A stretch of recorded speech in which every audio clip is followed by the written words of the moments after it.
somebody put their hand up, and then we will Street View find your intersection, and then we'll give you the ability to unmute yourself, and you can talk us through. Great. I was going to give a prize to somebody who volunteered, but Sol's volunteered. Well, we can give a prize there anyway. Hello, Sol. Afternoon, yeah, and I'll still take the prize. Thanks. Very good, very good. Now, remind me, what was your intersection? So it was Blockhouse Bay Road and was it Donovan, I believe, existing roundabout.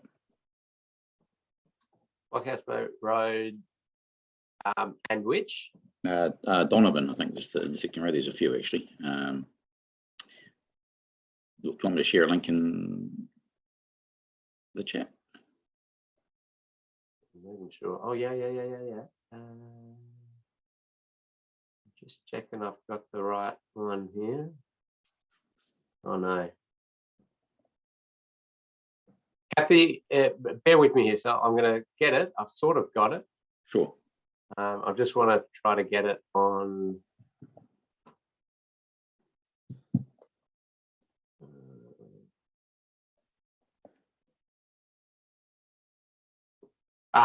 Okay. I think I'm there.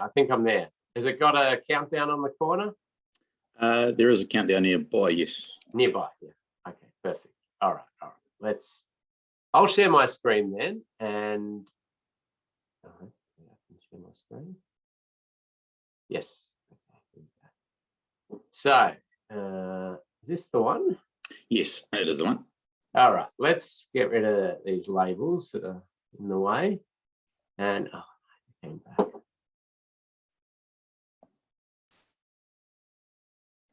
Sorry, bear with me a second. Okay, here we go. What do we got? Oh, how many legs? 1, 2, 3, 4, 5. Yeah, I mean, so it's a topical one. It's not my team that's dealing with it at the moment, but I do live nearby, and it's been various options being put up to improve this intersection, and they've been knocked back for various reasons. So nothing's actually progressed. A lot of that's been due to public opposition to the interventions that have been proposed. But yeah, it's an interesting one. Not sure how much you want me to talk about it, but certainly there's a lot of unsafe aspects, I suppose, associated with it, as I see, and inconsistent treatments. Yeah. So let's. Oh, there's that countdown.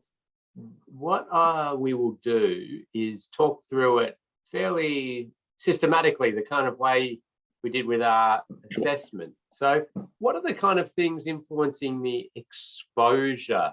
Did you feel, Sol? The exposure. Can't remember what I wrote, but most likely the traffic volumes to arterial roads intersecting. Mm-hmm. I might even go back in. I've got it up if you'd like. You did. Oh, sure. Yeah, that's right. No, I was just about to dig it out myself, but before I go. But by all means. No, if you've got. Sure. The roundabout has 5 legs, the traffic volumes, and 2 arterial roads with high traffic volumes, high pedestrian volumes. Sure. That's probably sounds something along the lines of what I probably wrote. Right. Okay. Well, that's good, because as most of you out there did as well, you were quite good at linking that exposure to the numbers of vehicles, the numbers of pedestrians crossing, really bringing it back to the numbers. And, obviously that's influenced by things like the land use, the desire lines, the number of legs. But as you'll see when we get into the assessments, it's really all about getting to that number of people exposed to crashes. So that's good, exposure, and yep, I like that. So what were some of the likelihood factors, things that you thought influenced the likelihood of crashes that you can remember? And Kathy can fill us in with any that you forgot. I can't actually find it. I think I deleted it. I had trying to free up some space, but I suspect that something I might have mentioned was the nature of particularly on the northern side there, the existing flush zebra crossing across multiple lanes in the same direction. Yeah, that's a, yeah, there you go. That's a really, yeah, a good point. It's always a one that I flag as soon as I see, and immediately when looked at this one as you did, thought, oh, that's going to be interesting. And for those, I suppose, who aren't familiar with why that's a particular risk, maybe do you want to explain that, or? Oh yeah, like this. Well, apart from the fact it's not raised, but it's in terms, pedestrians essentially get hidden by a vehicle in one or the other of those southbound lanes. One vehicle might stop for a pedestrian, and the other one won't see the reason for that, or see the pedestrian themselves, and then they're exposed to that conflict. That's exactly right. So that masking or dynamic visual obstruction. So if we, had stopped here, exactly as Sol said, so if we had come up and stopped here suddenly because a pedestrian started walking, if a vehicle was coming up here, they may not see the pedestrian because we are directly in that line of sight. So they may continue through. So that's the that's exactly right, that it's a likelihood factor that it's two lanes there. Good. Okay. What was there? Were there other likelihood factors? Keith might need to remind me. I'm not sure I put much else in. I did it pretty quickly at the time, but it. No, that's all good. So I just looked it in an email to you, Sol, as well. But no, that's all you had for that one. Okay. So, well, I'll talk through a few sort of likelihood factors from the perspective of things that increase the risk of crashes or things that decrease the risk of crashes. And that's an interesting little. Sorry, that's just a random one. Okay, so the presence of traffic signals like this for crossing points is something that would decrease the likelihood of crashes. We know that the sort of use of a what would I call it, a Z crossing or a Danish offset style crossing. So you got an area there. That's a likelihood reducing factor as well. Things though you might start to think about, like this curb separated island here, is potential thing that would increase the likelihood of crashes for motorcyclists, for example. I mean, they're going to have quite a bit of a challenge following other vehicles, those things being hidden, somewhat unexpected in there. You've got as was mentioned there, this quite complex road environment of different treatments. So you've got your pedestrian crossings, zebra style crossings, you've got some signalized, you've got some legs with nothing. So that sort of varied treatment and the amount of information to process is probably, you'd categorize in that likelihood factor as well. Lighting is another likelihood factor we look at, reduces the likelihood usually. The multi-lane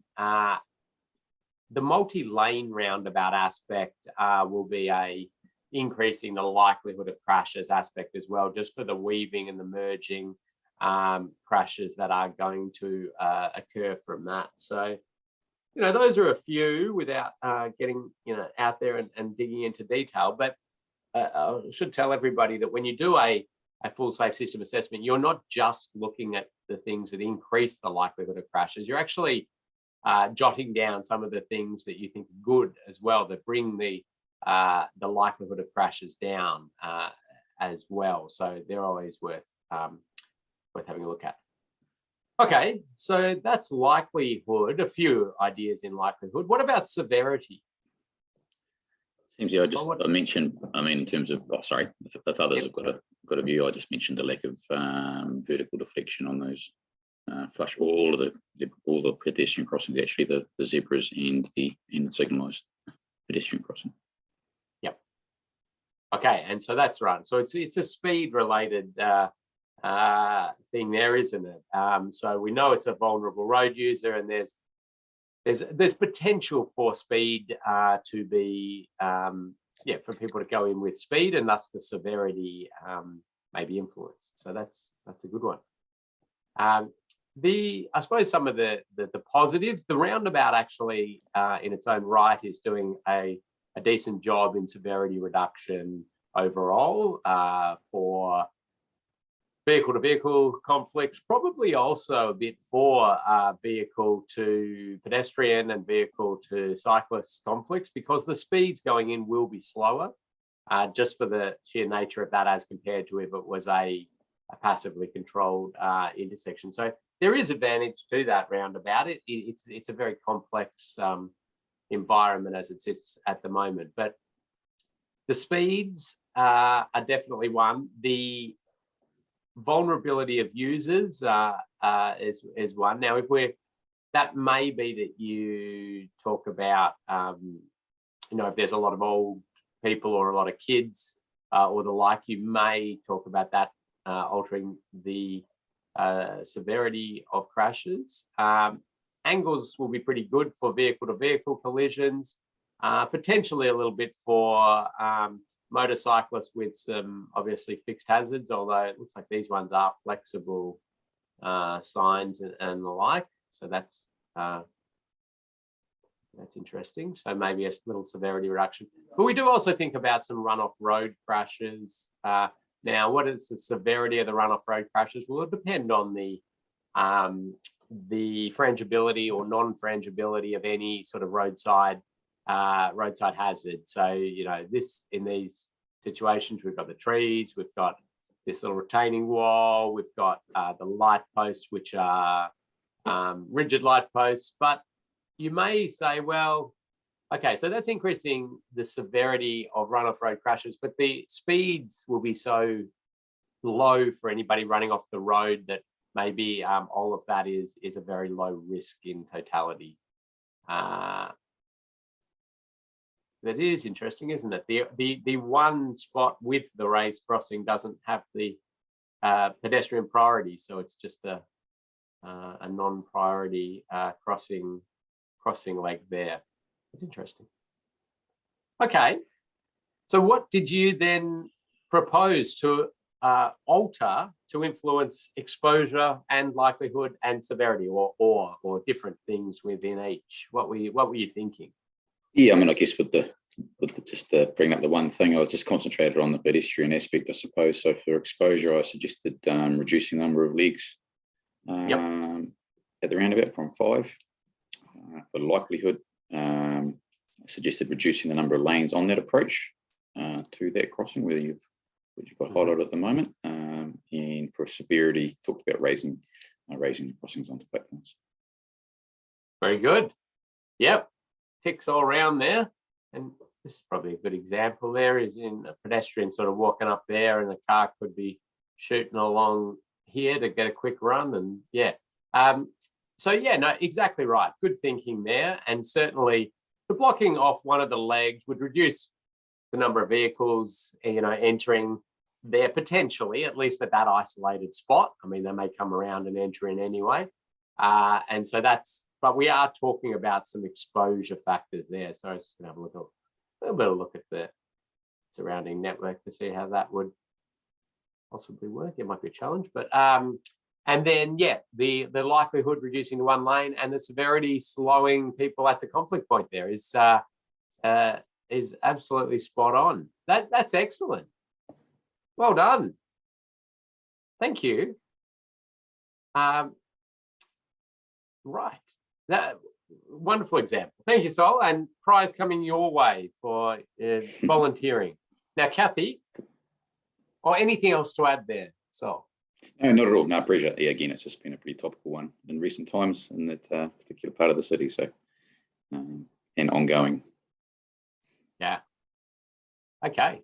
No, that's excellent. Well, thank you. So prize there. Now, how are we going on time?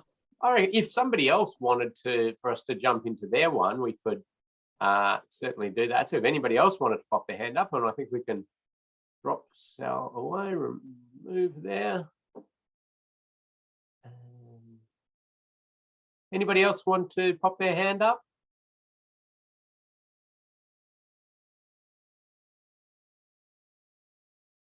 That's You okay. get a pair of socks. Or Daryl can get the second sock even. We could incentivize.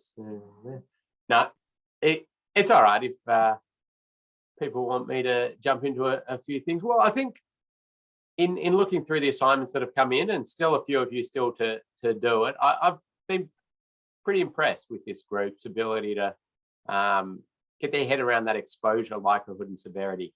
And we are sort of,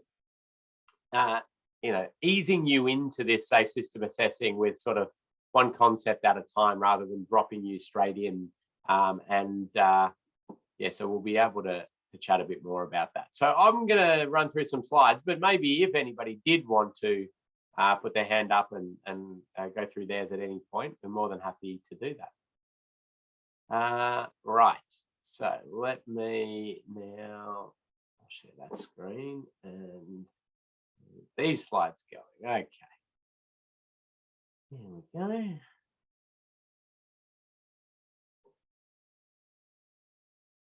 Sorry, I'm just moving a few things around here to get myself settled. Okay, let's get a pen as well. Right, we're on to module 3. And before I do jump into some of the content, I will spend a little bit more time on the assignments. That was a really good explanation there, and we started thinking in that exposure, likelihood, and severity, which are our key elements that we're sort of using within this safe system assessment framework to analyze risk. And so we saw there, exposure is probably the one that still confuses people a little bit. And I can completely understand why some people get a little bit confused by it, because exposure has been used and still gets used in a variety of ways in the road safety space. So one sort of classic one is if you've got a road and it's got sort of many lanes, okay, and you've got a pedestrian crossing those many lanes, okay. A lot of road safety studies would talk about that as being exposed to crashes for longer. And even part of the original Austroads Safe System Assessment Framework talked about that as well. But what we discovered in the application of safe system assessments on many projects, and many people have sort of got into it, is that if we, the number of pedestrians that make that crossing movement is what we're determining as exposure. The fact that they have to cross lots of lanes and the distance of it was chosen as the likelihood factor in this risk formula for a safe system assessment. And it's so you're sort of not double counting there the risk attributes. So exposure is just how many pedestrians, and likelihood would be the distance, but also the that masking that we talked about, masking issue potentially, whether there's lighting, what the surface is like, the line marking, whether there's signals or not signals. And then the severity then is really on to simply the speed of these vehicles, maybe the vulnerability of the pedestrians. Are they kids? Are they old people? Maybe potentially if there's high number of heavy vehicles coming through here, that even smaller incidents could be a bit more severe. So those are the kind of things we're looking at in the severity. And as Sol did there, like blocking off intersections and the like is what we have as an ability to influence the exposure to crashes, because less numbers will be getting in there. It will also, potentially reduce the likelihood of crashes due to less conflict points and these sort of things if you're closing legs on intersections. And of course, when we take a vulnerable road user and separate them from traffic, we'll call that a reduction in exposure. But there's a little bit of a sort of trick to that. And that's the fact that, okay, at what distance and what type of separation are we saying that this is exposure, not likelihood? And I'll answer that for you shortly. But I'm going to jump past that definition of exposure because I want to get to this, which is there's a whole lot of issues that have come up that were unclear in the Austroads Safe System Assessment Framework document, or that have sort of emerged since that's come out and are just not covered at all. And so what we did as a sort of stopgap before Austroads maybe decides to do a second version of that document is we came up with these fact sheets based on consultation with industry and some consultation with a few government departments, just to clarify a few of those scoring things. So we called these sort of safe system assessment scoring fact sheets.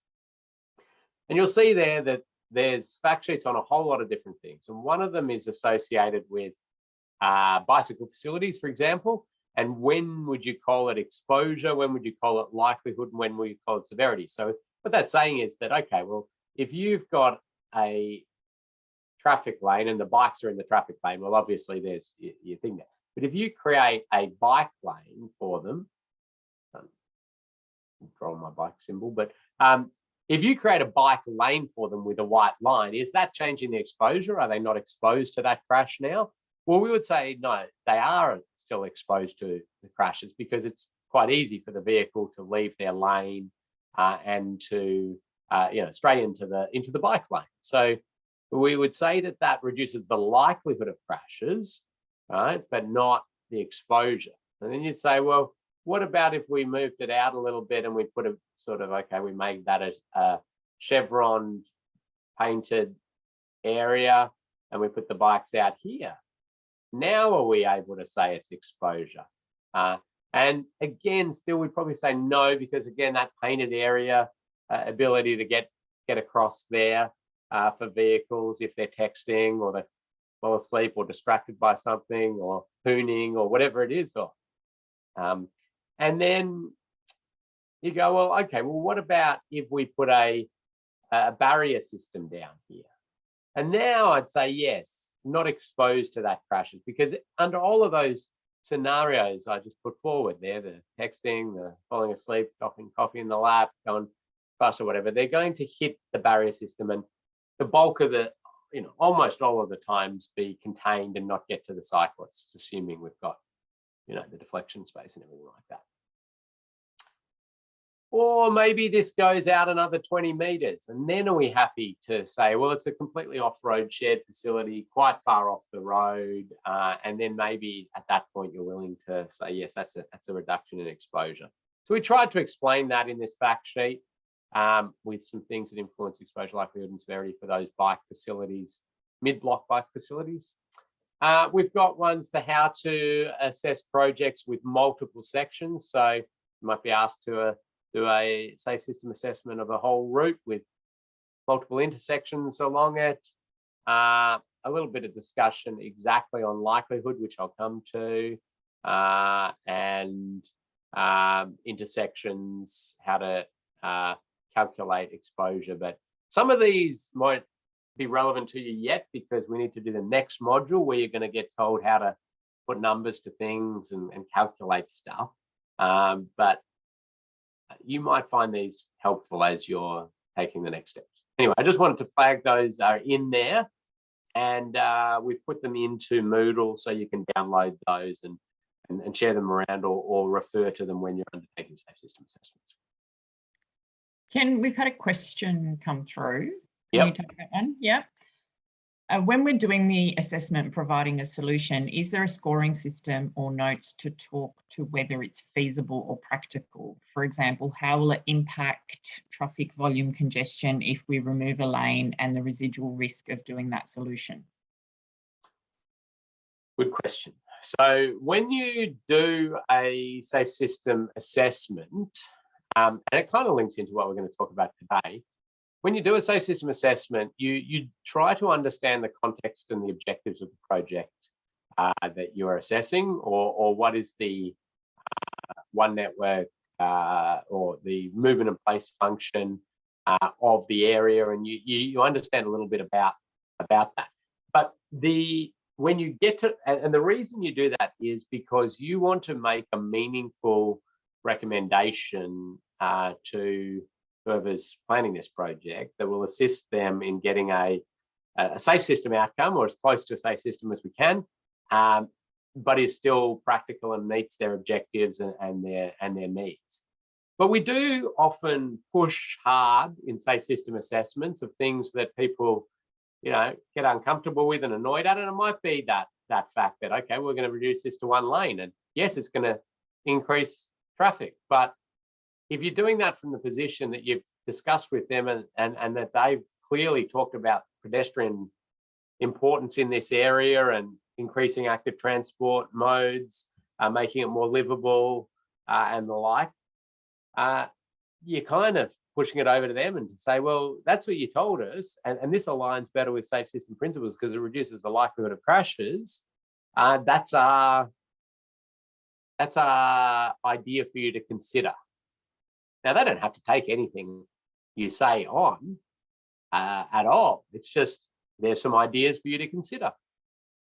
So they will then, run some traffic modeling. They'll work out queue lengths of that and what possible other challenges that might face, and make some decisions if that's a way they want to go forward. So I suppose we don't mandate things. We have no power to do that within safe system assessments. We make suggestions of things that we believe will improve alignment with safe system principles based on the context of their project that as we understand it. And then they'll make those calls. Hopefully that answers it. So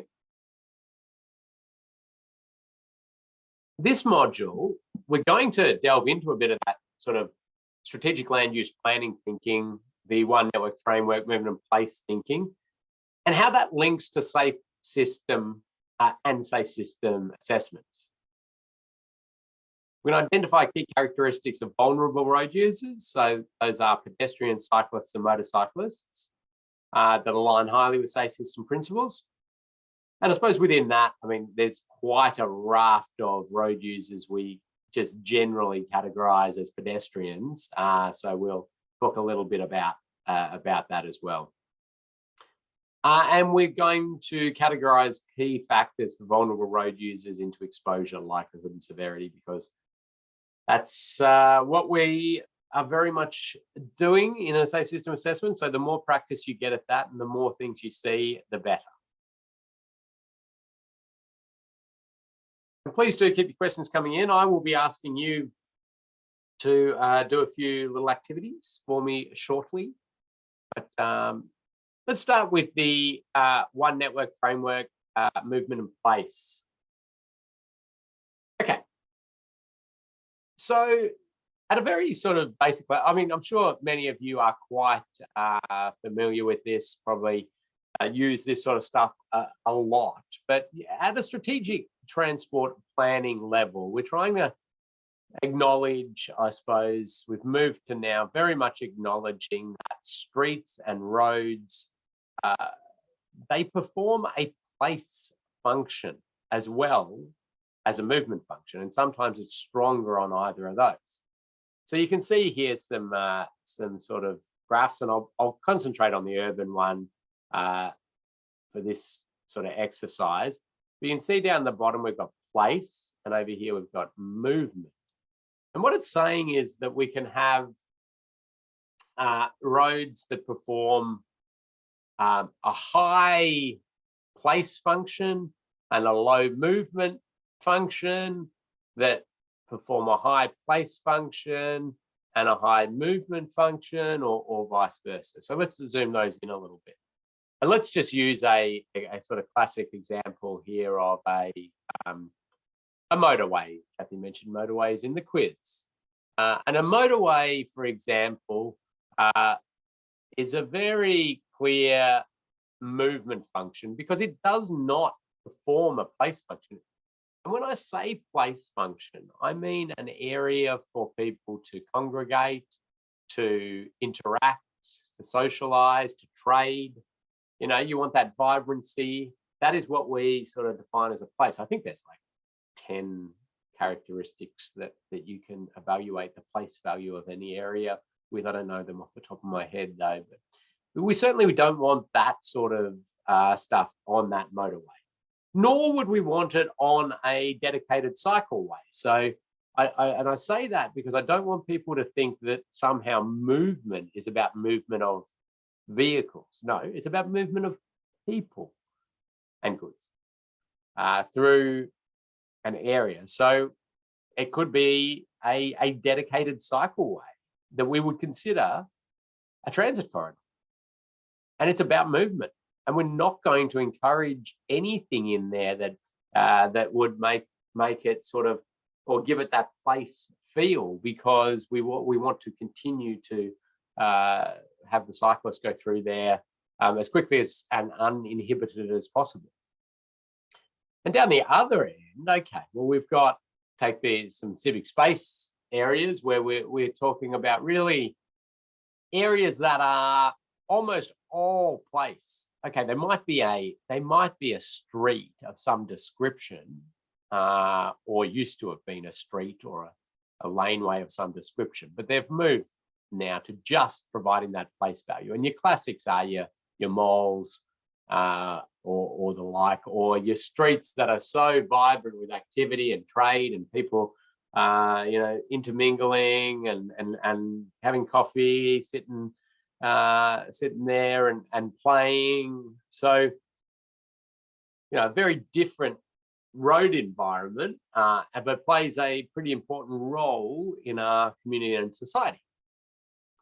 And so you can see there that in New Zealand, it's been categorized into these urban connectors, city hubs, main streets, activity streets, local streets, civic spaces. And there's a lot of material that you can read about this. But why are we looking at this in a safe system assessment? Why do we care about it? Well, I did mention that before. The reason we care about this is not because it's going to alter our scoring and our assessment as such. I mean, if somebody comes with a plan to change something and we look at it, we assess it, and we put a score to it, which we'll go through next module, it doesn't matter if it's a city hub, if it's a local street, if it's a transit corridor, the safe system assessment and the scoring will come out the same, whatever category it was. Where it becomes really important is for us to make meaningful recommendations, because we can get high alignment with safe system principles in a transit corridor or a civic space. But if we took our treatments that we would usually use up here and we put them down here, well, it ain't going to be a civic space anymore. It's going to shoot its way up there because we're going to lose a whole lot of place value. And I think it's easiest to explain by doing a few little exercises. So some of you will be going, yep, this makes perfect sense to me. I'm very comfortable with all this. And some of you might not. But let's have a look at it. Let's start with civic spaces. And, here's areas that may have been using the sort of pop-up infrastructure to become more of a civic space, and people walking, and lots of bars and restaurants and areas to trade and the like. But let's do a little exercise. If we had an area, okay, let's find an area, and we're saying we want this to be a civic space, okay, sit in this category, high place value, but low movement. And this is what it currently looks like. Now, you're going to use some artistic impressions here just to. Okay. I want you to spend a little bit of time thinking about what you would alter here in the infrastructure to make it more civic place-like. But I also want you to then categorize what you want to change into exposure, likelihood, and or severity, as you've been doing. So If you say, well, I want to, I don't know, widen the road and increase the speed limit, which probably would not help you in the civic space. I'm saying something that's not what you would do. Then you would say, well, widen the road increases the likelihood of crashes, and increasing the speed increases the likelihood and severity. Or you could just put LS after in brackets. So there are a few, so I want you to just jot down a few ideas. What could we change in this space which would make it more civic place aligned in the movement and place framework, improve our alignment with safe system principles, and tell me how in terms of is altering the exposure, the likelihood, and or the severity. And I'm going to give a prize out. I'll do my thing where I write down a couple of things, and then if the first people to match them can have a prize, or anybody that matches them.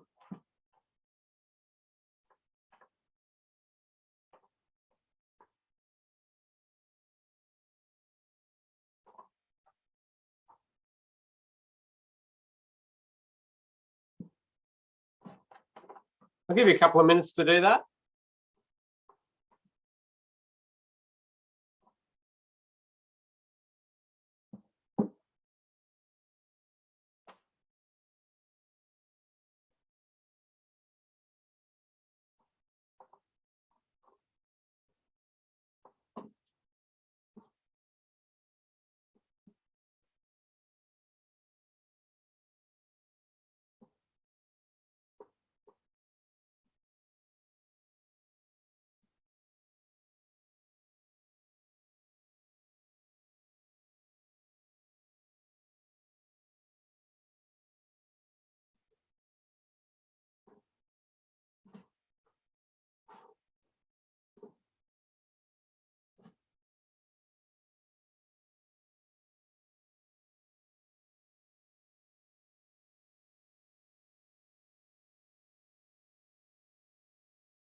Seeing some good stuff in, and most people are doing well in putting exposure, likelihood, or severity in there. So thank you.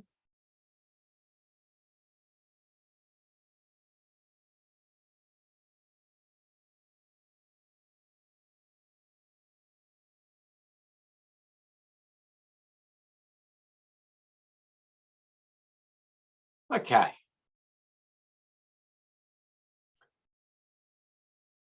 Right, let's get into it. So I'm just going to sort of read through a few of the ideas here and we'll have a chat about them. So what do we got here? Narrow the road one way, remove parking, likelihood, severity, and reduce speed. So narrowing the road, yes, certainly would reduce, would get some speed reduction. One way would, yeah, and it's an interesting one. One waying a road, do we call that a reduction in exposure or likelihood or severity? Well, it would depend again if you've got modeling or predictions on the number of vehicles that would be going through there in a one-way scenario. You would be able to attribute that to exposure. But if you don't, and maybe it's creating this road goes one way this way, and the a road next to it goes one way the other way, and you believe it's going to be about the same, that wouldn't change the exposure. You would potentially say it would reduce the likelihood of crashes because it's a sort of easier movement for people to know where vehicles are coming from and the like. So that's interesting. Removing parking. Okay, well, I'm glad to see the narrowing of the road in there with removing parking, because we know removing parking has lots of potential advantages, but what it does is opens up a wider road space, which increases speed often. So, we want to do something with that space that we have got back. And reducing speed severity is definitely a good one there. So there's some good ideas there. Reduce the overall speed limit, have some side friction, and include some cycle lanes. Okay, so we've got some more good ideas. Restrict access to traffic exposure. So Claire, I'm going to give Claire a prize there. It was one that I immediately wrote down, and Sol came in very closely after that with remove vehicles. So yes, that would alter the exposure to crashes, I think, if we were to remove the vehicles. Yes, there's less likelihood as well, but it's just predominantly an exposure reduction technique if we're doing that. So then we got, okay, separated bike lanes, exposure, and lowering speed limits, severity, and then a few more wanting to block off the road, which is good. We've got raised platform severity, that's good. Pedestrianize the street. Marie's, yeah, I'm going to give a prize there because it's very close to, I had sort of that shared zone area, pedestrianised street. So another prize there. And that, yeah, well, that, if we are still having an occasional vehicle through there, it would be a reduction in exposure because there'd be less vehicles going through, and likelihood and severity probably as well. So it's kind of, you're ticking all the boxes in that one to a degree.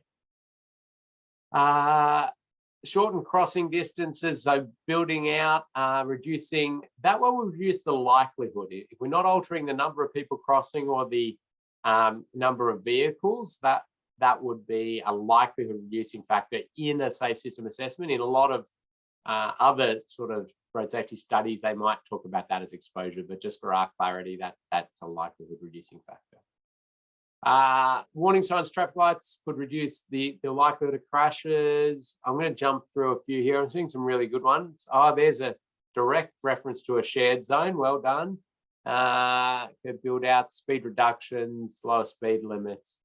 Okay, so we're all getting in the right headspace here, but I do want to point out a few things that a number of the features we're talking about there are, very good road safety techniques, but talk about maybe like a separated bike lane.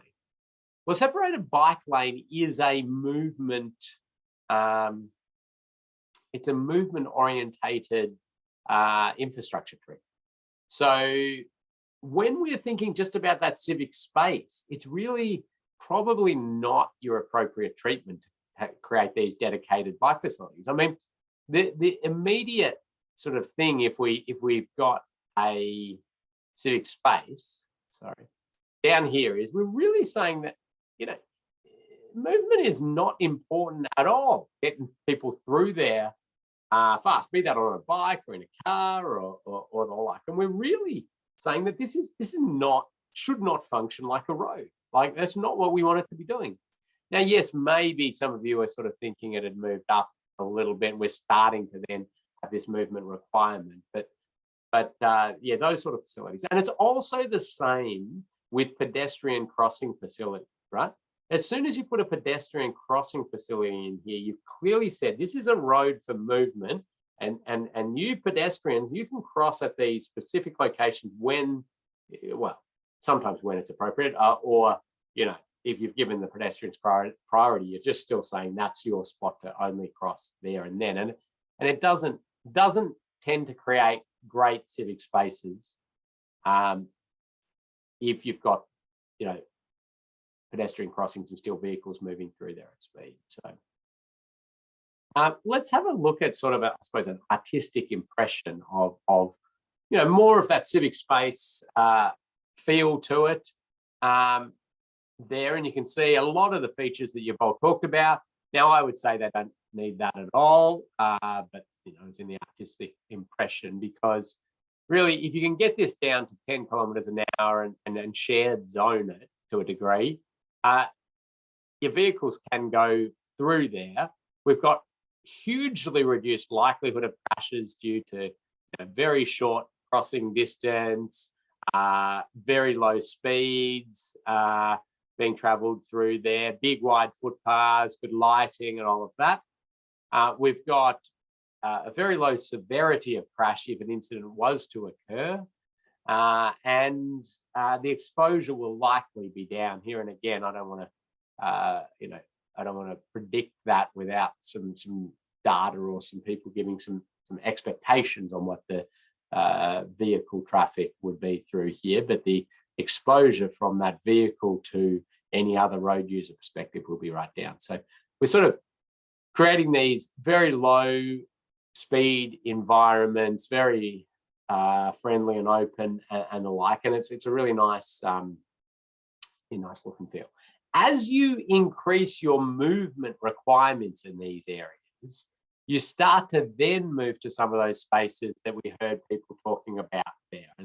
And we're still sort of clutching onto the last sort of straws of civic place here, but we've got, we've got some pretty good areas for congregating, for trading, for socializing, and all those wonderful place values.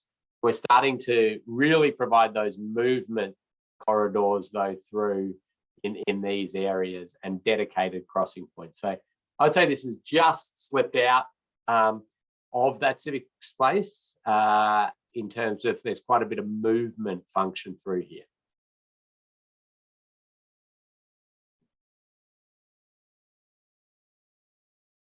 When we look at local streets, okay, I'll talk about local streets now. Local streets, so very sort of similar scenario, and this is probably a very busy artistic impression of a local street, but we're probably able to provide a little bit more of that movement function as well as the place function as well, but neither are a high priority.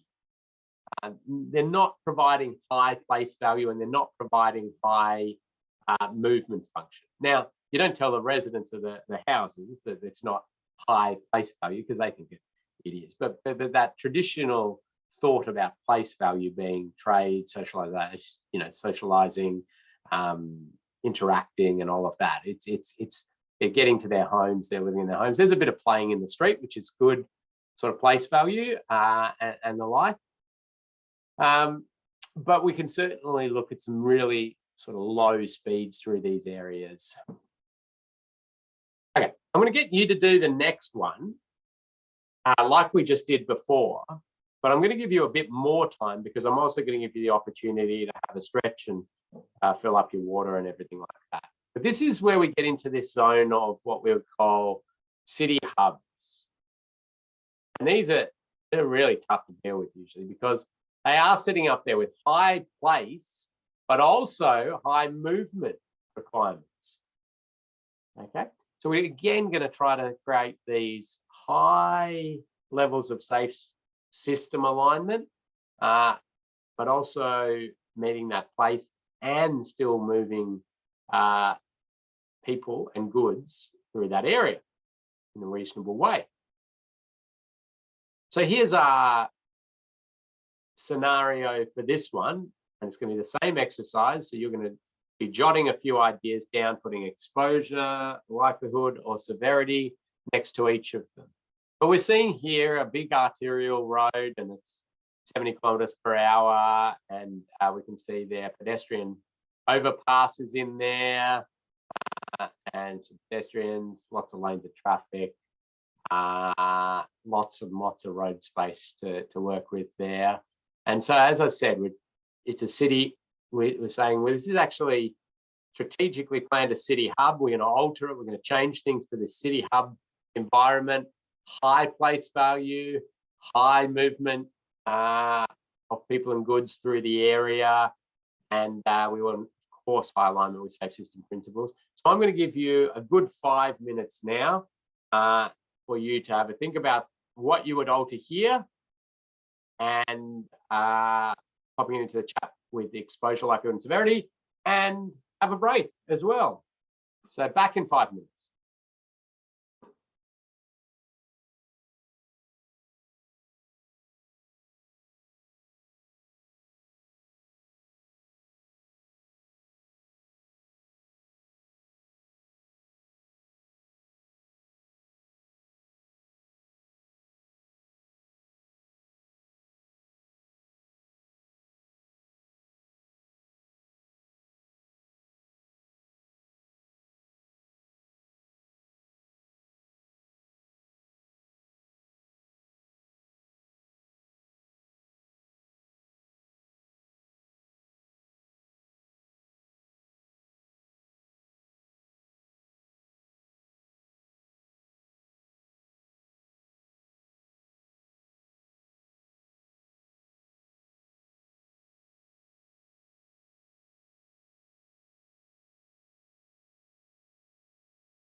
Okay, we'll get back into it in a second.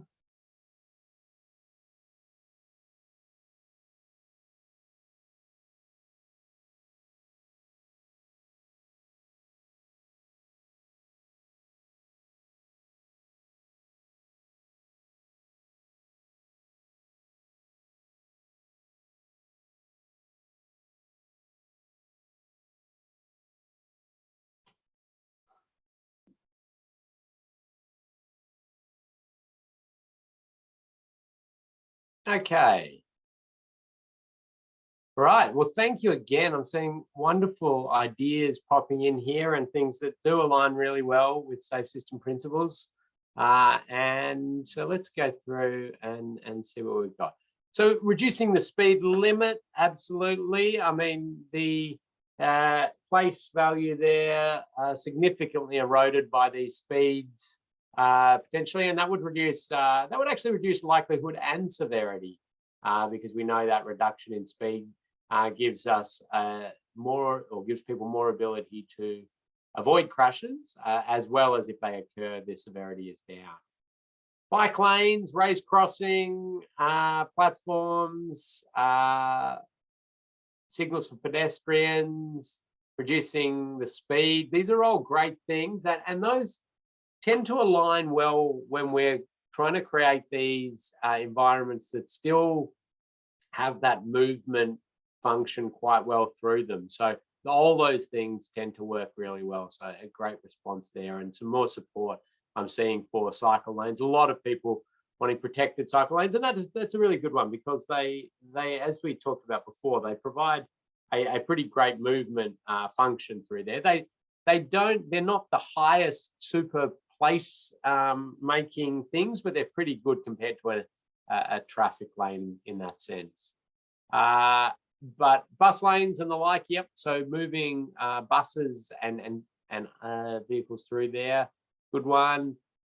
So separating movements, reducing speed, all good. I'm sort of reading through a few different ones here. Certainly thinking about widening footpaths and the like is going to be really good, considering it. We will even consider pedestrians walking through there as a movement function as well, but it also provides that space for more place value. Lots of support for getting the speeds down, which is good, and I think that's people seeing that, you know, high speeds doesn't necessarily equate to high movement function. It may, if you're only thinking about the movement of cars, for example, but you're trying to create a space that has that place value as well, which is going to be very hard to do. So Lynn's put a great one in there with lots of detail and really good descriptions there. And thank you for sharing with everybody so others can read it as well. So the ideas of us, I suppose, fencing or putting barrier systems up to protect pedestrians and maybe to stop people crossing the road, those things tend to erode your place value significantly. And it really sort of gives us the conditions of a movement corridor for vehicles. That's sort of what we will end up creating with those sorts of features. So even the pedestrian overpass itself, that's an interesting one. So pedestrian overpasses don't tend to be a good place-making feature. So while that's quite a nicely aligned, safe system solution, if you can get everybody to use it, because you've completely separated vulnerable road users from traffic, and you could say the exposure is down. The challenge we've got is if you make the pedestrians walk up there and over there to cross, there is a general erosion of place value, and it becomes a vehicle movement corridor more than anything that sits in the in that space. We were talking about the city hub space. So thank you all for that wonderful input. Here's a little, again, artistic impression, and you know, take everything with a grain of salt, I suppose, in the sense that you might have had a different road context in mind and all sorts of things. But that widening of the footpath to give more of that area for place value to exist, big movement corridors for bikes and public transport, and maintaining some vehicle, private car vehicle space there as well. You know, you might say, oh, these speeds are very, very low, but remember, we're trying to create an area that has a high place value, also provides a movement function. I think we're getting good movement function through there from this, in the sense of all the different road users that are moving through there. So it always looks, you know, quite spectacular in these artistic impressions and the like. But I mean, I think we're able to start. We're seeing, you know, things start to move this way in different corridors, which is nice. You know, it's nice to see things like, you know, Christchurch, or this is quite a few years back now, but providing some of those separated facilities, starting to reduce speed significantly through these areas, and they are becoming more places rather than having these movement functions dominating, and especially the movement of passenger vehicles dominating. And some good little examples of protected intersections and the like, which are good ones when you're trying to maintain different movement functions.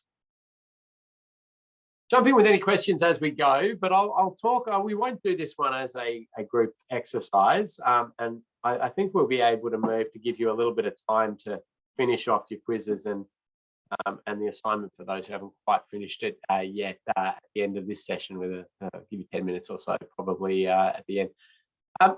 When we're into these urban connector spaces, and we're at some, you know, they're still trying to regain a bit of place value, but we're in the heavy movement corridors. We see there, these are the ones where we can start to significantly restrict the pedestrian permeability, being at, you know, where they can cross, any sort of you know, activation of areas to congregate, to sit, to have coffee, to these sorts of things. That's not what really this function of this road space is. And yes, we may still certainly be creating full cycle facilities. So we may, you know, take a lane for bikes and create that facility or the like. But it's really about moving them through there. And even within those corridors, though, we want to come back to our things that align highly with safe system principles, by ensuring that if we are really trying to move vehicles through at certain speeds, that at these conflict points, we're reducing the speeds to within our tolerable levels.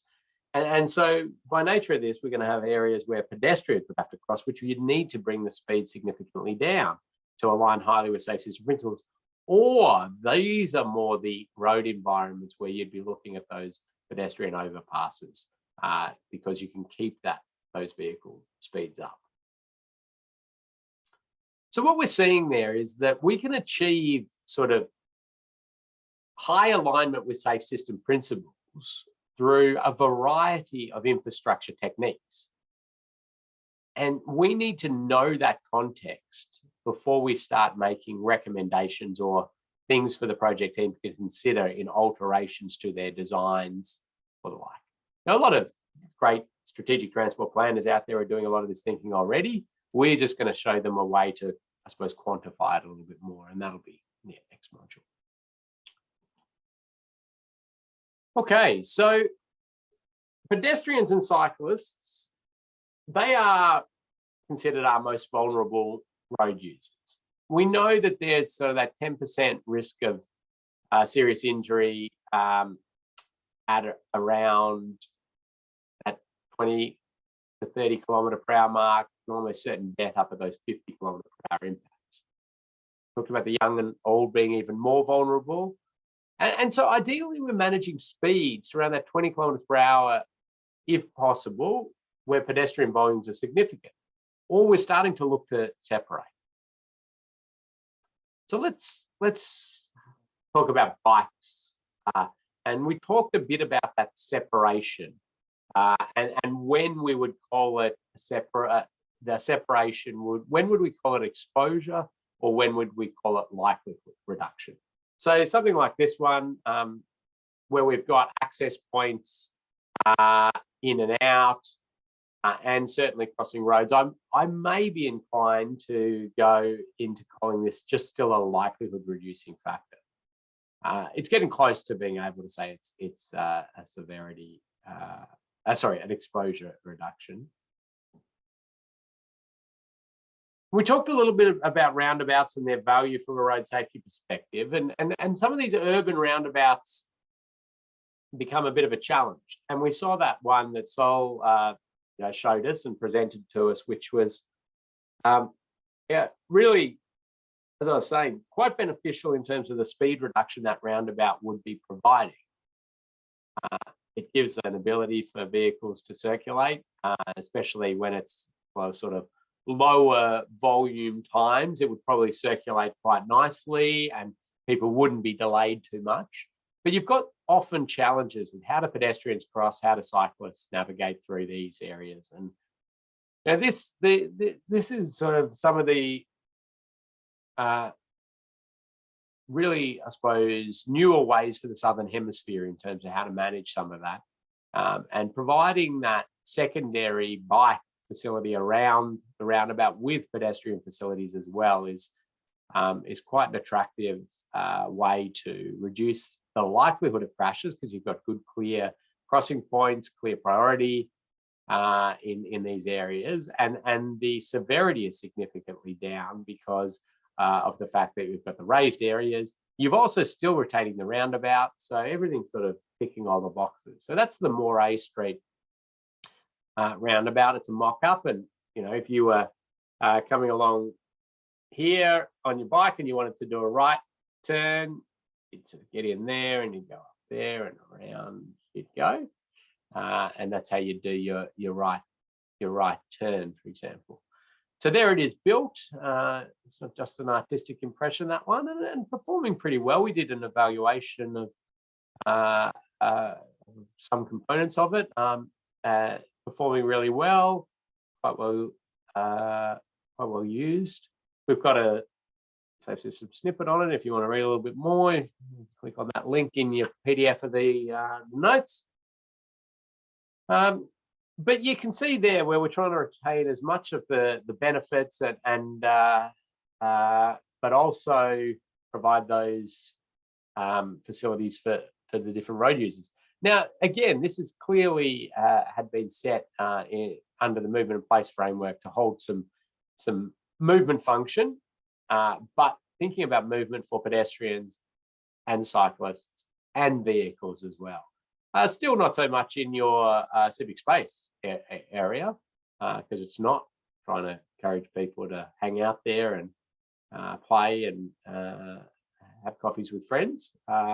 It's still got that movement function. Now, is that a question that's popped in there? Depends, cut the corner and use the cycle lane. Yeah, there's a little bit of interesting different ways that it operates. A small a percentage, I was going to say, it is a small percentage in the scheme of things of cyclists still don't use it and they just use the road, but that's kind of always expected. And then you've got some challenges with some pedestrians, just the nature of some of the desire lines taking some different routes. So little bits of issues with that, but the bulk of it operates really quite well. And send people some video footage of it if they're particularly interested. Just shoot me an email. Happy to do that.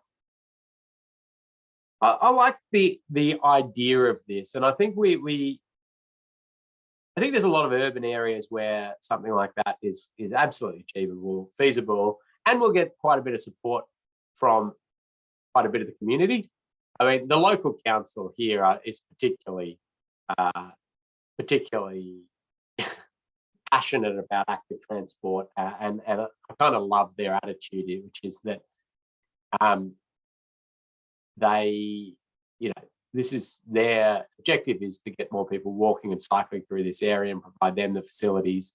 And the SIDRA model, or the traffic modelling, comes back and shows, the cars are going to, it's going to increase wait times for them and move saturation level down a bit. And they say, we don't care. They're not our priority road users. We don't care. I don't care how bad it gets for them, which is an interesting way to sort of approach it. And any car drivers that complain, they sort of have this standard letter, which I should try and get a copy of. It basically says, we suggest you ride a bike or walk if you possibly can, and apologise if it delays you if you're in a passenger vehicle. Now, it's a bit hard if they've got particular reasons they absolutely can't be walking or cycling through the area, but they're not shying away from that. On these sort of more major roundabouts, dual lane style ones, it can get pretty problematic and challenging to try to cater for pedestrians and cyclists. And we do get this sort of stuff happening where we have that pedestrian cycle crossing movements and big roundabouts, and it hasn't really been done super successfully. We know that you can signalise, as we talked about in module 1. There's mock-ups like this one, or concepts around for providing some of those facilities where a cyclist could utilise that to go through, or if they want to turn right, utilise that, pause here, wait for their gap, store here, wait for their gap, and sort of go. Provides a better facility. It's pretty great here. Still challenges here with multi-lanes and crossing and the like. Better than them sort of trying to navigate their way and through there and cross multiple lanes or the like. But we know that these sort of areas are quite inhibiting for people. So, like an old person trying to cross that, it's going to be quite a challenge for them, and in fact, probably enough for many of them not to walk. So we do need to reconsider this, and you can, of course, look to European cities for wonderful examples of, like, okay, they do that, and then they'd have an underpass under here or something like that. So you've got that ability to navigate that without being exposed to those crashes. That's an interesting concept, that one.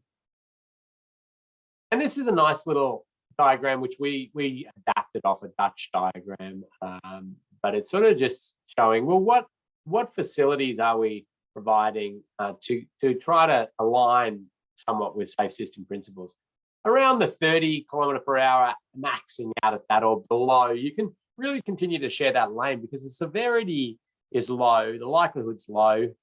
But as you go above that 30, we're actually providing physical separation, be that a curb or using parking as part of your separator. And then when you're up in the higher than that 70, it's a completely off-road separated facilities. We can't really have that mixing or that close interaction. So just a nice sort of rule of thumb diagram there. Now, pedestrians. Let's talk about pedestrians. We talked a little bit about pedestrians there at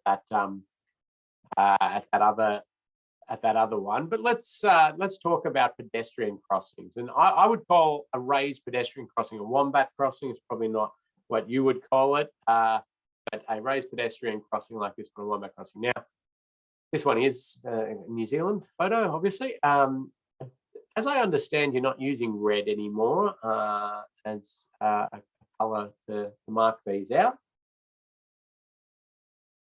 But the raising of a pedestrian crossing, like raising a zebra crossing to make it what I would call a wombat crossing, or raised pedestrian crossing, is quite an amazing thing to do, because it reduces the likelihood of a crash and the severity of a crash.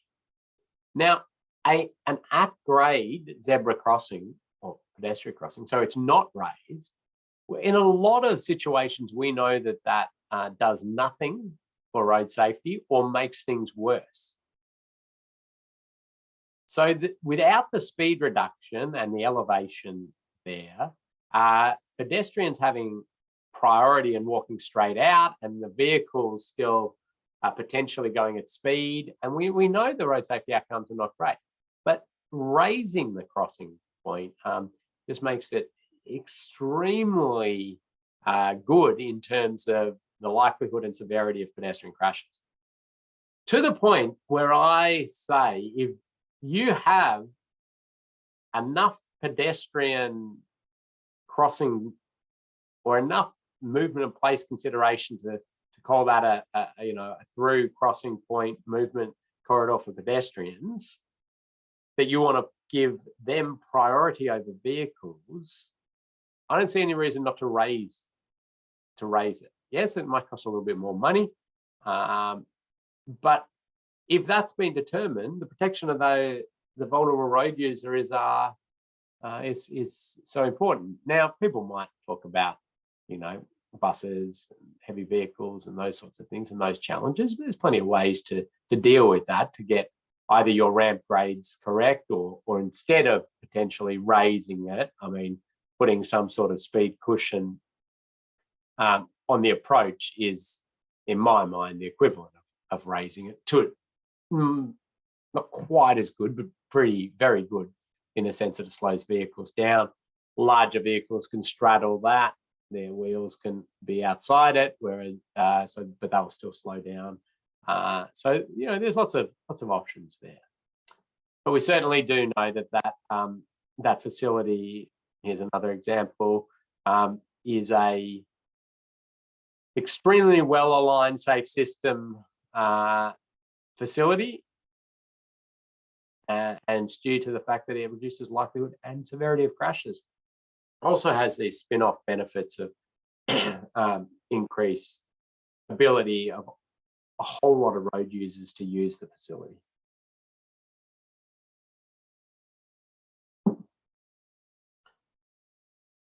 Okay, so this is an interesting one, and it's a case study or an example from quite a while back, but it really shows we do know what safe system is for vulnerable road users.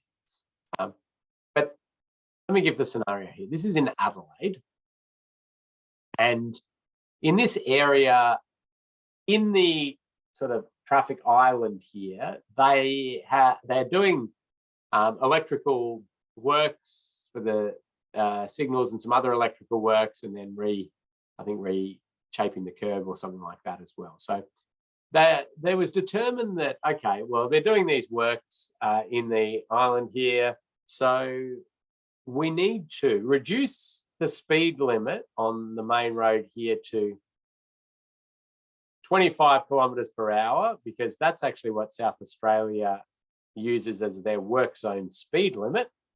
There's a bit of trivia for you. They use 25, but most use 40. But anyway, so speed limit reduction from the 60 kilometre per hour it's not anymore that speed, but back then it was. Got these barriers,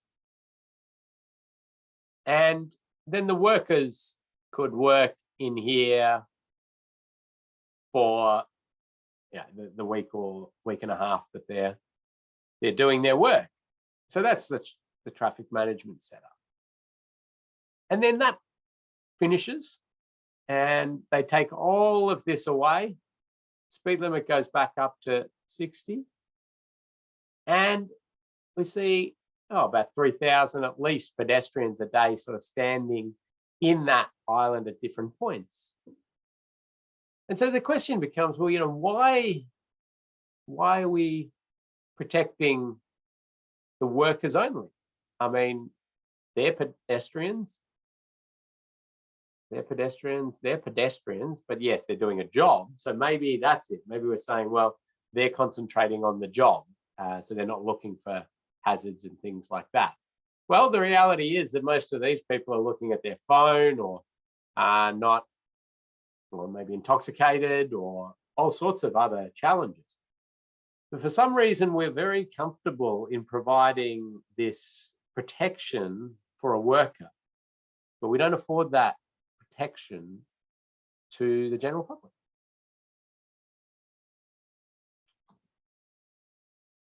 Anyway,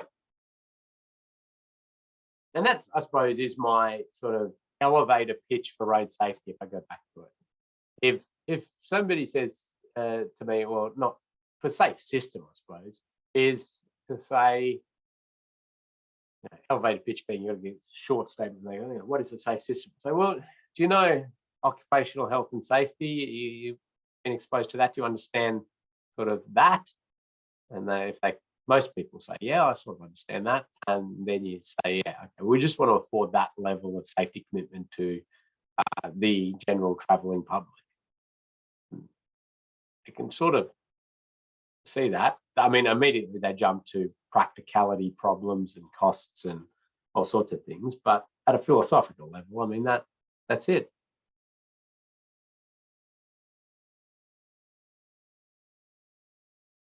So raising intersections, absolutely wonderful in terms of reduction in likelihood and severity of crashes. We know there's a lot of it coming. We know New Zealand's on the front foot and getting some in. So we're going to be seeing a lot more of this coming. There's some details and some specifics you need to work through with drainage, with lighting, with this is I think quite a neat, nice example with the use of bollards because you've lost a curb here as a way to stop vehicles sort of mounting that or larger vehicles sweeping over it. It's kind of nice to have that as a protection device there as well. But really great outcomes. Again, sort of threshold treatments, crossing points on side roads, providing that facility. Often good to have this space here where you've got enough area for one vehicle to prop so they can sort of make that turn, slow down, can work well. But you can also threshold it right up the front, which works really well as well. But again, we're reducing the likelihood and severity of crashes by undertaking these. And we know that just speed limit reductions are really effective. This is a chart here of number of casualty crashes per year. And that's the year that the default speed limit went from 60 to 50. So an immediate step change drop in the rate of people being killed or seriously injured. And that pedestrians were sort of the dominant, one of the dominant receivers of that benefit, pedestrians and cyclists, but other vehicles as well. So we know those speed limit reductions work, be that at a default or at a speed zone level. Okay, I'll pause there, Kathy, and I'll see if there's any questions. Doesn't appear to be any, so I might. No questions at the moment, Ken. Okay, well, I'll keep kicking on, and I'll talk a bit about motorcyclists, and then we'll give people some time to do their quiz and finish their assignment. So motorcyclists, we do categorize into that vulnerable road user space, and sometimes, well, quite often I'd say, a bit of a forgotten road user because they don't neatly fit into either sort of your car category or car truck category or your bike ped category, and they've got that speed of the cars and the trucks, but they've got the vulnerability of the others. So it's a bit of a challenge, but it's motorcyclists are legitimate road users, and we've got to do what we can. And I like to always think about these 5 S's of motorcycle safety, and I'll show you, I'll link them to safe system principles in a second. Sight, so can the motorcyclist be seen, and can the motorcyclist see what's coming up? Surface, is an appropriate surface provided for the rider, and surface becomes very important for motorcyclists. Signs, are we warning, informing, guiding, controlling using the correct signage? And motorcyclists are highly attuned to how we sign and what we warn of. Strike is that, what is a motorcyclist going to hit, or what is going to hit the motorcyclist. Speed influencing so many things in road safety. But if we look at those and we say, well, what are they influencing? Sight, surface signs are really going to alter the likelihood of crashes. There's less chance the crash happen if the motorcyclist can see what's coming up, or if other vehicles can see riders clearly. Strike is severity, because the crash is happening. Now we're trying to understand the consequence. What are they hitting? How quickly are they stopping? Are we dissipating energy over time? And speed being that magic one that influences both likelihood and severity. And that's speed of the motorcyclists themselves, but also vehicles around the motorcyclists. And we're reducing the chance and the severity if that is the case. So we know motorcycle injury curves are slightly different. We actually have now got some really good information from a big Swedish study on motorcycle crash curves. And so I've popped them into your, in the notes there, so you can refer to them as you're going along. Some of you might be interested if you're doing motorcycle safety stuff. Maze 3 plus F is basically a high-level serious injury plus fatality. So that high-end serious injury and fatality we're seeing there. And you can see some different crash types, head-ons, impact with barrier systems, surface embankments, trees, posts, and the like, and just how the curves play out with those deaths and serious injuries. And that's, it's such a critical, important thing for our determination of severity of potential crashes.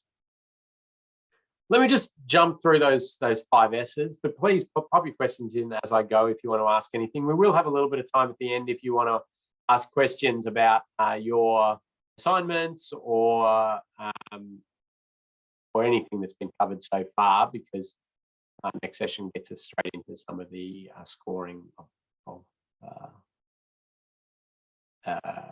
safety assessment scoring. So sight, likelihood. We know motorcyclists can be hidden. There you go, motorcyclists just sort of behind the tree there. So that quick glance from a driver, they're going to pull out, motorcyclists front of the pack there. Those sorts of things are increasing just the likelihood that riders are involved in collisions. It's sort of inherent in them being small, being harder to see, hidden behind these sorts of things, hidden behind other vehicles. And so something to just be aware of as you're thinking through all of those motorcycle crash likelihood factors. And that is something that you're going to have to do in a safe system assessment. You have to think about motorcyclists. The way that the assessment is set up forces you into that. So the surface we talked about a little bit, but here's just some pictures showing motorcyclists going around curves and leaning, and the center of gravity then has been sort of pushed out, and we know that if there's surface issues, the small contact patches on the road mean that if that slips out, we've got a bad scenario. And motorcyclists are generally called the canaries in the coal mine when it comes to road surface issues. They're the first to be killed or seriously injured as the road surface degrades, be it potholes, flushing, any depressions in the road or anything like that. And even things like the use of, steel plates become slippery at night, and I think, well, it's pretty obvious the rider will see that. Well, you do have to sort of try to imagine lots of different scenarios. Maybe it's raining, dark, or maybe the rider's following a truck and making this turn after the truck, so when we see it at a lake point, there are lots of these reasons. But as a safe system assessor, you're just sort of saying, okay, that plate's there, maybe in the existing conditions, so that's going to increase the likelihood of motorcycle crashes, probably cyclist crashes as well, with the slippery nature of it. There are different treatments that you can use to cover those. I mean, ideally, we don't have these large steel plate coverings in the road, but yes, sometimes we need to have something there. But certainly there's skid resistance covering that you can put on that. It can also be very well colored, just to add that little bit of extra ability for people to see it. So signs, very effective for motorcyclists in terms of reducing the likelihood of crashes. We know that motorcyclists are very attuned, and these signs can be provided and have been used in New Zealand now to warn riders of particular hazards, and they're quite effective. So potentially on that one back where there was the big steel plate, this sign, warning, maybe with a supplementary steel plate sign, would be quite effective for riders and reducing the likelihood of that crash. Obviously, we try to deal with the actual hazard itself, but sometimes we need to do this. But generally, across the board, consistent signage, clear signage can be quite effective for motorcycles. And strike. So we saw the injury crash curves there for motorcyclists, and let's just have a look here at a video which has, so what it is the European crash test protocol for motorcycle, it's actually motorcycle crashes into barriers. Now the crash protocol, basically the crash test protocol, has the motorcycle dummy, the motorcycle dummy, and they put it in leathers. They do a little bit of tweaking with a few things. It can be crash into cars, but it's this crash test that comes at 60 kilometers per hour at a 25-degree angle. So let's just have a look at that crash. So there it is. And that's about a 60 kilometer per hour into the post. And you can see the motorcycle dummy is sort of destroyed. When we put an underrun protection on there, some sort of protection underneath, we can see that the rider's energy is deflected, and they sort of move along and dissipate energy over time. They get some energy absorption from the underrun protection. And so that can reduce the severity of crashes, because we're not stopping on the upright, abrupt stop. It's dissipated over time. I'll play it again. So there you go. You can see without underrun protection, hitting the post is very violent. That unsurvivable forces, but with the underarm protection brings it into survivable territory. And so we are able to start to think about, in some scenarios, how we can protect this vulnerable road user and include severity in there. Because a lot of the time we're really focusing on the likelihood for motorcyclists due to the fact that their speeds are so far beyond what our severity thresholds are. But in a lot of scenarios where we are able to provide that facility that influences the severity of outcome of crashes. And speed is quite amazingly influential, as we keep saying, in terms of likelihood and severity of crashes. Reduced chance motorcyclists will crash if they are going a lower speed, and if they do crash, the severity will be lower. And we can influence speed by things like advisory speeds, as you can see here, but also regulatory speeds, but also changes in the road environment, as we were hearing throughout the last couple of modules. So speed is another big one there. Okay, so that's pretty much where I wanted to get to today. So we've done well there. Kathy will probably maybe shortly show you in Moodle if there's anything that needs to be done, but I will just introduce what we're going to cover next session. And we're going to get into the details of this safe system assessment framework from Ross-Rhodes, and then actually the mechanics of putting the assessment together. We've spent these first 3 modules making sure we're all on the same page in terms of the principles, categorizing exposure, likelihood, severity, thinking holistically about road safety and how we can influence things. Now we need to get into the mechanics of doing the assessment. What do we write where, and what numbers do we put where, and how do we make those choices? And how do we write it all up? So we'll be going through this. We'll talk a little bit about how you choose, what type of assessment you're doing. We'll talk about then understanding that project context, which we did a fair bit of today in terms of movement of place and function of road and speed environments and those sorts of things, and what the objectives are. We'll talk about the safe system assessment matrix, which is where we spend most of our time in an assessment, putting that matrix together. And we'll talk then about some treatment options, treatment hierarchy, and how you present those. Any questions then before I hand over to Kathy to tell you what you've got to do at the end of this session? And yeah, probably give you some time to finish off some stuff.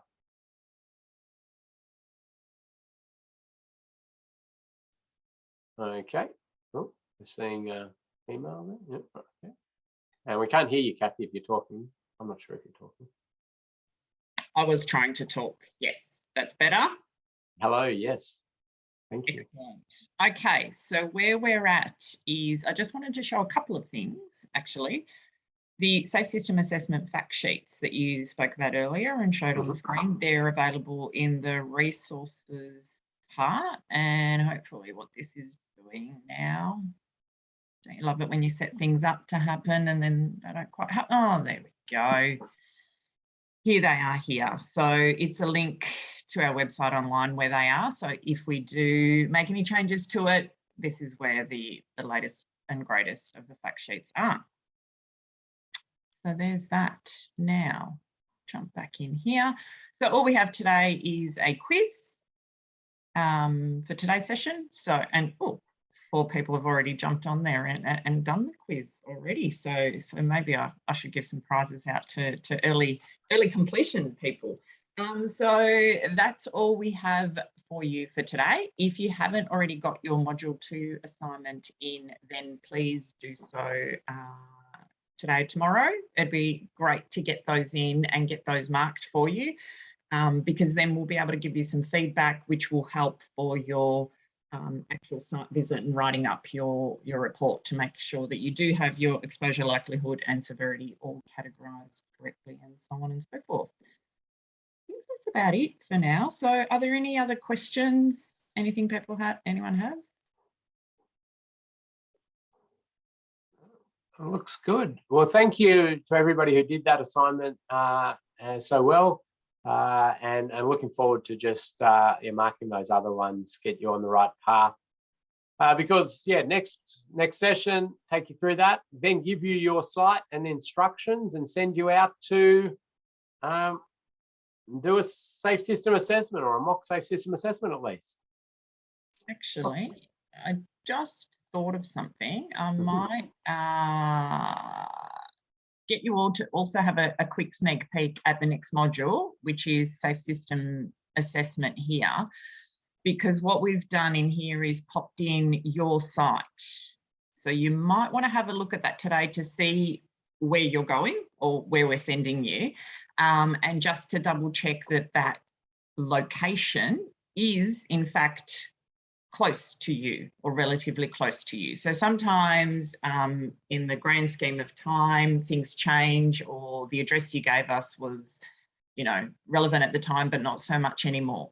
So how these have been sorted is your name is next to your particular site. So jump in there and have a look for your name, have a look at your site and where that's located. Now, if we've sent you 400 kilometres away, let me know, send me an email, and we'll send you somewhere else. And you will notice for some of them, there are multiple people. So it just means you have a friend or colleague that lives nearby. Now we have questions. I thought this would create some, oh, just a thank you. Oh, no. No, well, we will explain in detail next module what you're doing, you know, what the task is. That was more just to give you a quick look at the location where we'll be asking you to go over the following week or so, just to make sure it's close enough. But yeah, don't get too worried about what the actual task is yet, just from a location perspective. And you don't have to work with that other person, or you can if you want. We're not too worried about it. We'll explain that. Okay. There's a beer in there, Ken. Yes, I noticed that. Maybe one of my distant relatives from New Zealand. Lovely. All right. Well, thank you. You do have a little bit of bonus time today. So get in touch if your site doesn't look like it is near your vicinity, but don't worry too much because Ken will run through that next session. Thanks, Kathy. Thanks, everybody. We will see you on Thursday.